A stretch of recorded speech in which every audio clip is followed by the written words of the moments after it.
Il existe une maison qui se chauffe toute seule. Pas de chaudière, pas de conduite de gaz et pas de facture d'électricité. Elle reste à 70 degrés Fahrenheit en plein cœur de l'hiver et reste fraîche pendant le pire de l'été, en n'utilisant rien d'autre que la lumière du soleil et la pierre. Pendant 2000 ans, les civilisations ont construit des maisons qui ne nécessitaient aucun système de chauffage. Les Romains chauffaient des thermes de la taille de terrains de football avec un seul feu. Les Perses conservèrent la glace gelée au milieu du désert.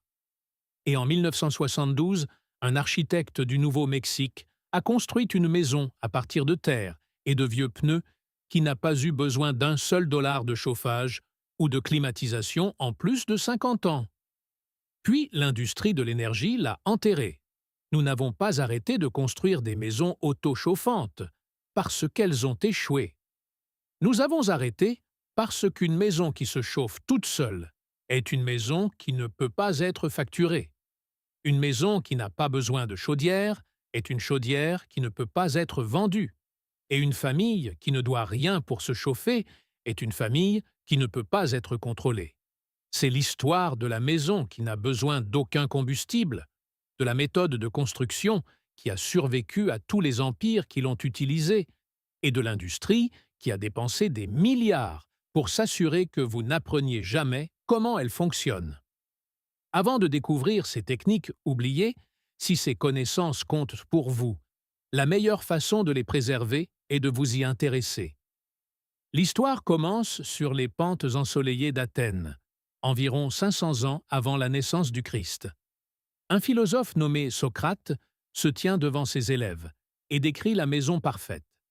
Construisez-la orientée vers le sud, dit-il.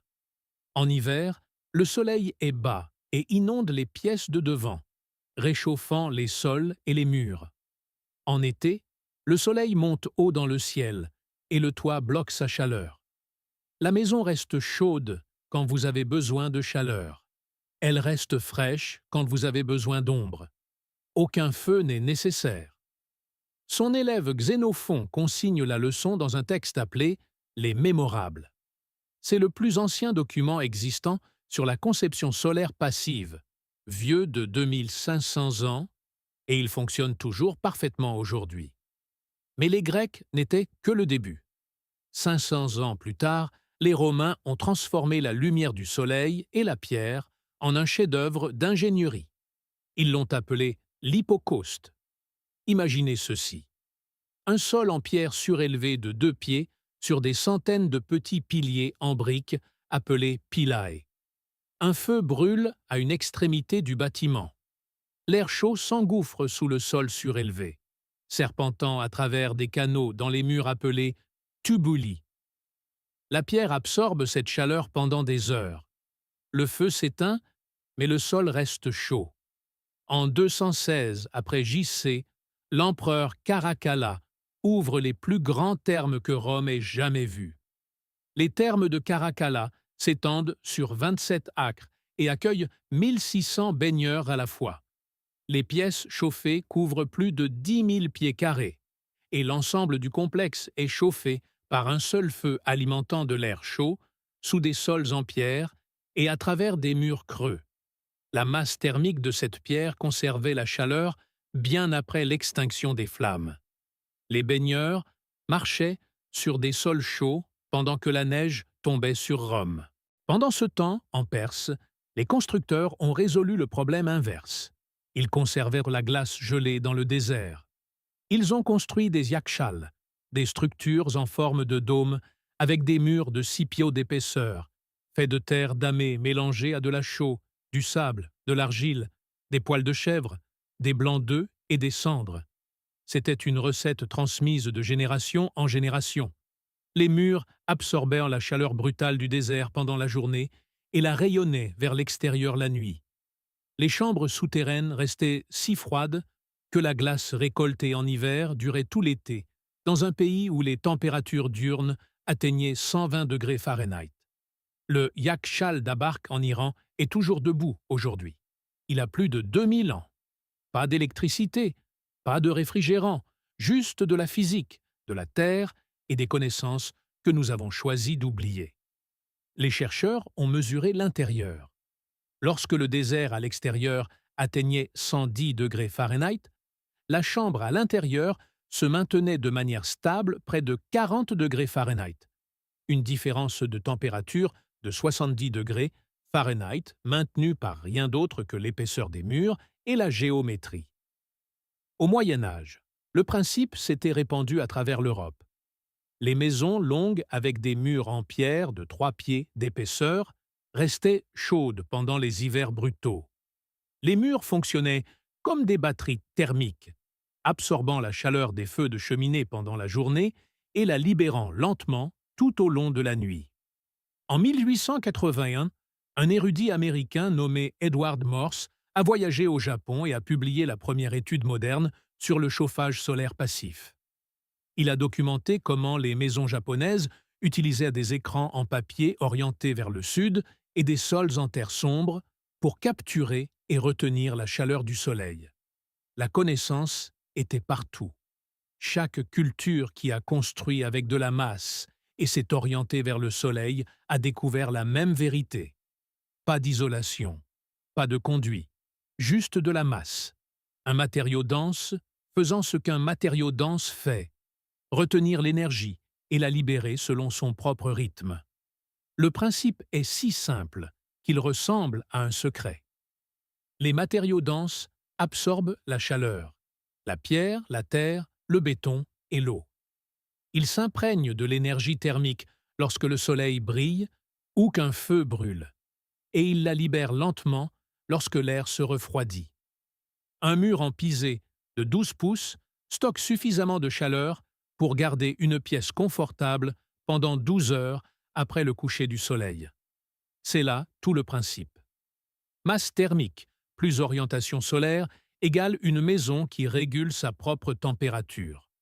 En 1956, un ingénieur français nommé Félix Trombe et l'architecte Jacques Michel ont transformé cette connaissance ancienne en un système moderne. Ils ont construit un mur de maçonnerie de couleur sombre de 8 à 16 pouces d'épaisseur, placé à seulement 1 pouce derrière une vitre sur le côté sud d'un bâtiment. La lumière du soleil traverse la vitre et frappe le mur sombre.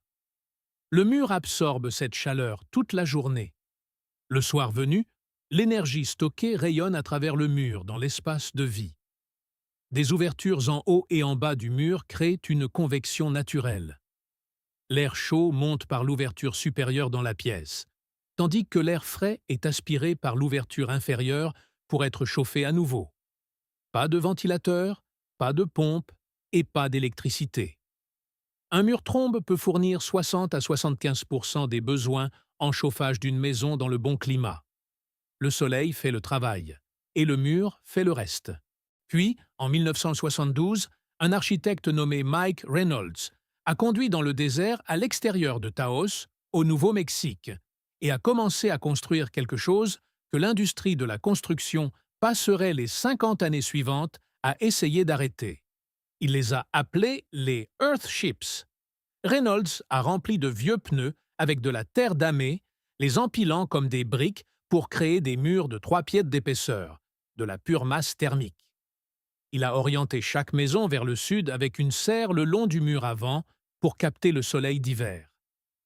Les murs nord, est et ouest étaient adossés à la terre, isolés par le sol lui-même. Les résultats étaient stupéfiants. À l'intérieur d'un Earthship à Taos, où les températures extérieures oscillent entre -10 et plus de 100 degrés Fahrenheit, l'intérieur reste entre 65 et 75 degrés Fahrenheit toute l'année. Pas de chaudière, pas de climatiseur, pas de conduite de gaz et pas de chauffage électrique. Zéro facture d'énergie. Depuis plus de 50 ans, ces maisons se chauffent et se refroidissent elles-mêmes en n'utilisant rien d'autre que le soleil et la terre sous elles. Le foyer américain moyen dépense 2 000 $ par an pour le chauffage et la climatisation. Sur un prêt hypothécaire de 30 ans, cela représente plus de 60 000 $, juste pour rester à l'aise entre des murs qui n'ont jamais été conçus pour retenir la chaleur. Les maisons solaires passives utilise 50 à 80% d'énergie, en moins que la construction conventionnelle. Le ministère de l'Énergie l'a confirmé. Les chiffres ne sont pas contestés, ils sont simplement ignorés. Après 1945, quelque chose a changé. La guerre a pris fin et l'Amérique avait besoin de maisons, des millions, et vite. Les promoteurs ont acheté des terrains vagues et les ont subdivisés en lots. Les lots étaient orientés pour une densité maximale et un accès routier, pas pour le soleil. Une maison orientée à l'est se vendait au même prix qu'une maison orientée au sud. Les constructeurs ne se souciaient pas de la direction vers laquelle pointaient les fenêtres, car le gaz naturel était bon marché. La chaudière était encore moins chère. Installer un système à air pulsé, raccorder une conduite de gaz et envoyer au propriétaire une facture chaque mois pour le reste de sa vie. Les chiffres racontent la véritable histoire. L'industrie mondiale du chauffage, de la ventilation et de la climatisation pèse 240 milliards de dollars par an. Le marché résidentiel du chauffage au gaz naturel aux États-Unis dépasse à lui seul les 60 milliards de dollars par an. Chaque maison construite avec l'énergie solaire passive représente une chaudière de moins vendue et un climatiseur de moins installé. Cela signifie zéro revenu mensuel provenant d'une famille qui ne doit rien pour se chauffer.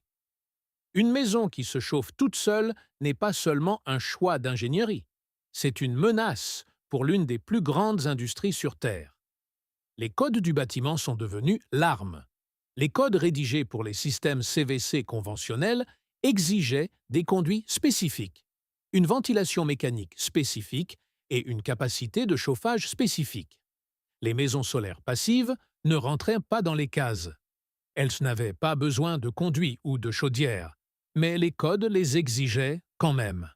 Mike Reynolds a combattu les services d'urbanisme du Nouveau-Mexique pendant des décennies. On lui a refusé des permis et on lui a dit que ces Earthships ne respectaient pas les normes, non pas parce qu'ils étaient dangereux, mais parce que les codes n'avaient aucune catégorie pour une maison qui n'avait pas besoin de système de chauffage. Il a fallu attendre 2007 pour que le Nouveau-Mexique adopte la loi sur les sites d'essais de développement durable, Sustainable Development Testing Sites Act, une loi spéciale juste pour permettre à Reynolds de construire légalement les maisons qu'il construisait depuis 35 ans. Et le système financier l'a enterré encore plus profondément. Les prêteurs hypothécaires et les évaluateurs immobiliers estiment la valeur des maisons en fonction de la superficie, des plans de travail et des finitions, et non de la performance énergétique. Un Earthship qui ne coûte rien à chauffer est évalué à un prix inférieur à celui d'une maison conventionnelle, avec des plans de travail en granit et une facture d'énergie mensuelle de 400 $. Le système récompense la dépendance et punit l'autosuffisance. Une maison qui n'a besoin de rien ne vaut rien sur le papier, tandis qu'une maison qui a besoin de tout vaut une fortune en revenus récurrents. Le schéma est délibéré. En 1961, des architectes de Wallasey, en Angleterre, ont construit une école chauffée, presque entièrement par conception solaire passive. Fenêtres orientées au sud, murs à masse thermique et ventilation soignée. Le bâtiment fonctionne toujours aujourd'hui, plus de 60 ans plus tard, en utilisant une fraction de l'énergie des écoles construites à côté. La preuve était là, sous nos yeux. Mais dans les années 1980, les prix du pétrole avaient de nouveau chuté. Le gaz était bon marché. L'industrie a dit aux propriétaires d'arrêter de s'inquiéter de l'efficacité et de commencer à profiter du confort qui arrivait par un compteur, un confort avec une facture mensuelle. La brève passion pour le solaire passif qui s'était déclenchée pendant la crise pétrolière des années 1970 s'est doucement éteinte, non pas par échec, mais par la baisse des prix des carburants et l'influence croissante de l'industrie. La connaissance n'a pas été perdue.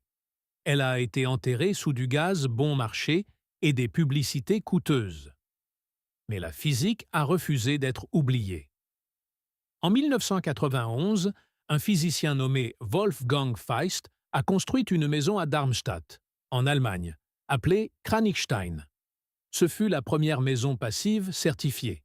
Un bâtiment conçu pour n'avoir besoin de presque aucun chauffage ou refroidissement actif.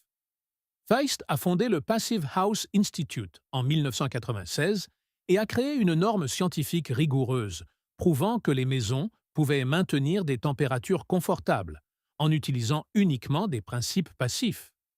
Aujourd'hui, plus de 60 000 maisons passives certifiées existent dans le monde. Les données sont accablantes. Ces maisons utilisent jusqu'à 96% d'énergie en moins que les bâtiments conventionnels. Ce n'est pas une théorie ou une projection. C'est mesuré, vérifié et documenté à travers des milliers de structures dans des dizaines de climats. L'Université de Bath a publié des recherches montrant que les murs en pisé surpassent les murs à ossature bois, isolés en termes de stabilité de température. Les murs retiennent la chaleur plus longtemps, la libèrent de plus uniformément et amortissent les variations de température que l'isolation conventionnelle ne peut pas gérer. En 2023, le Building Research Establishment du Royaume-Uni a recommandé la masse thermique comme stratégie clé pour l'adaptation au climat. La science n'est pas nouvelle, elle a 2500 ans. Les scientifiques ont simplement confirmé ce que Socrate avait décrit, ce que les ingénieurs romains avaient perfectionné, ce que les constructeurs perses maîtrisaient et ce que Mike Reynolds a prouvé dans le désert. Quelques constructeurs ont refusé d'oublier.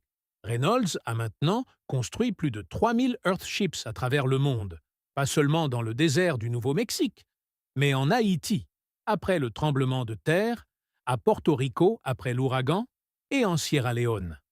Dans les communautés où le réseau électrique est un fantasme et où les factures d'énergie mensuelles sont impossibles, ces maisons se chauffent toutes seules, collectent leur propre eau, font pousser de la nourriture dans leurs propres serres et traitent leurs propres eaux usées. C'est l'indépendance totale. Pas de facture de service public, pas de dépendance au réseau et aucun paiement mensuel à qui que ce soit. Le mouvement des maisons passives connaît une croissance exponentielle en Europe et en Amérique du Nord. Le ministère de l'Énergie organise le Solar Decathlon, une compétition où des équipes universitaires conçoivent et construisent des maisons solaires passives. Une communauté grandissante de personnes vivant en autosuffisance, de constructeurs et de familles adeptes du bricolage construisent des murs trombes, des maisons adossées à la terre et des serres solaires passives de leurs propres mains. Un mur trombe peut être ajouté à une maison existante pour quelques centaines de dollars de matériaux, du verre orienté au sud, un mur de maçonnerie sombre et des ouvertures. Aucun entrepreneur n'est requis. Aucun permis dans la plupart des juridictions. Et plus jamais de facture mensuelle. Nous n'avons pas perdu la maison auto-chauffante. On nous a dit de l'oublier. Une industrie qui pèse 240 milliards de dollars par an ne permet pas aux alternatives d'exister dans la mémoire publique. Une maison qui n'a besoin d'aucune énergie ne peut pas générer de valeur pour les actionnaires. Une famille qui se chauffe à la lumière du soleil ne peut pas être facturée. Les codes ont donc été rédigés pour l'exclure, les évaluations ont été conçues pour la dévaluer, et les constructeurs se sont vus refuser les permis pour la construire. La connaissance n'était pas enterrée dans le sol, mais bien en vue, en attente. Socrate l'a décrite il y a 2500 ans. Construisez orienté vers le sud, laissez entrer le soleil quand vous en avez besoin, et bloquez-le quand vous n'en avez pas besoin. Les Romains ont prouvé que cela pouvait chauffer une ville. Les Perses ont prouvé que cela pouvait geler de l'eau dans le désert. Félix Trombe a prouvé que cela pouvait chauffer une maison moderne. Mike Reynolds a prouvé que cela pouvait remplacer toutes les factures de services publics que vous ayez jamais payées. La physique n'a pas changé. Le soleil se lève toujours. La pierre retient toujours la chaleur. La terre isole toujours. La seule chose qui a changé, c'est qui profite quand vous avez froid. Chaque maison dans laquelle vous avez vécu a été conçu pour avoir besoin de quelque chose que vous devez acheter. Ce n'est pas un accident, c'est un modèle économique. Mais les archives sont ouvertes maintenant. La connaissance est là. 3 pieds de terre et une fenêtre orientée au sud. C'est tout ce qu'il faut pour construire une maison qui se chauffe toute seule pour toujours. Si cette histoire a changé votre façon de voir les murs de votre maison, veuillez vous abonner et aimer cette chaîne. Nous fouillons l'histoire qu'ils ont essayé d'enterrer. Construisons un avenir d'indépendance. Les prochaines archives s'ouvriront bientôt.